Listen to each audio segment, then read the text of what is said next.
Hi, my name is Sabrina McNeil. I am a special education teacher at Kennedy Middle Grade School in Kankakee, Illinois, which is School District 111. I work in a self-contained classroom with students grades 4 through 6 who have multiple needs, primarily significant cognitive disabilities. Okay. So the first question, where did you go to college? I got my bachelor's degree at Illinois State University, and I went back to school and got a master's degree in multi-categorical special education at Governor State University. And I recently obtained a second master's in autism spectrum disorders from Grand Canyon University. Why did you choose to teach special education? I've been asked that question before, and initially I was really unsure because I started off in college as a business major, but I think it's because I saw many students with special needs and have worked with some in high school, and kind of brought back memories of being around them and having a sense of wanting to help others who can't help themselves or do for themselves. Was there anybody that influenced you to become a special education teacher?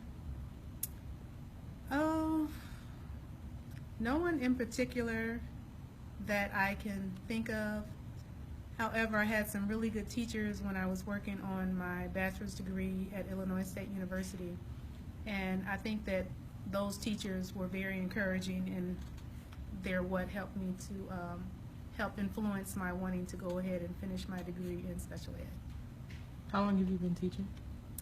I have been teaching in the public school system for 18 years, and prior to that I worked at a mental health facility as an educator working with adults with developmental disabilities for 12 years. If you weren't teaching, what was something you'd be doing? I think that if I were not a teacher, I would want to be a nurse because I like helping people. And even in the classroom, when the kids have a hurt somewhere, I'm always trying to help them out. But I like nursing, so I think that that would be something I'd be interested in. Okay. What was the most satisfying moment throughout your teaching experience? Well, I've had several, but one that sticks out is a couple of years ago, a student that I had who was classified as having a learning disability. I taught him when he was in 5th and 6th grade. He came back to school his senior year and gave me a gift to thank me for being influential in his life, in middle life. What are some challenges that you face daily with teaching? Whew. I would say behavioral challenges in students who, especially those with autism spectrum disorders, who act out, and a lot of times they might be trying to communicate to you that they have a sickness, they're not feeling well, something's hurting them, or they're trying to communicate something to you and being unable to understand what it is that they're trying to say. That's the most challenging thing for me. What do you like best about teaching?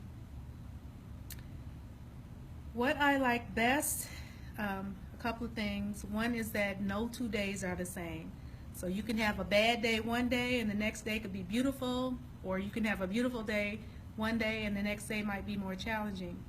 But also, what I enjoy most about teaching is the fact that I can see the growth in some students. For example, at the beginning of the school year, they may not have been able to follow a procedure, and then at the end of the school year, they're able to follow a procedure, and just to watch them be able to do it, knowing that you had a part, or that I had a part in shaping their ability to do a routine, is something that means a lot to me. Do you find it difficult to interact with the students' parents? Not at all.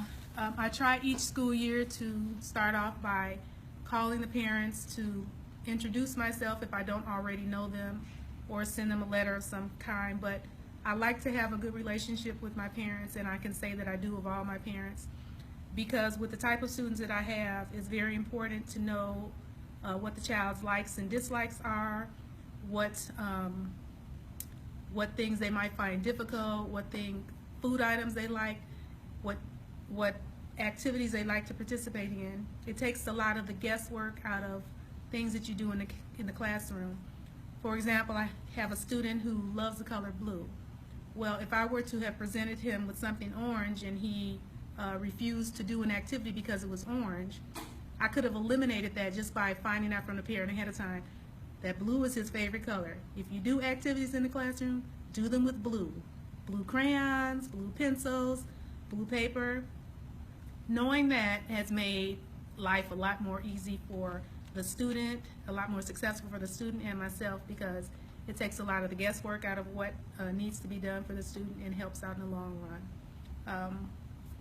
I communicate with my parents on a day-to-day basis by writing in the student's planner just how the student's day went, if they had a good day, if something significant has happened that may have caused them to behave a certain way, if they refuse to eat their lunch or seem to have some type of problem, I would always communicate it to the parent. It helps out in the long run, especially if the child is getting sick or they have a toothache or something. It's important to know those things ahead of time. Also, when we have parent-teacher conferences, almost all my parents come to the conferences. If they don't come alone, they'll bring the child with them, and it just makes for a smoother school year when you have a good relationship with your parents. Okay, thank you. You're welcome.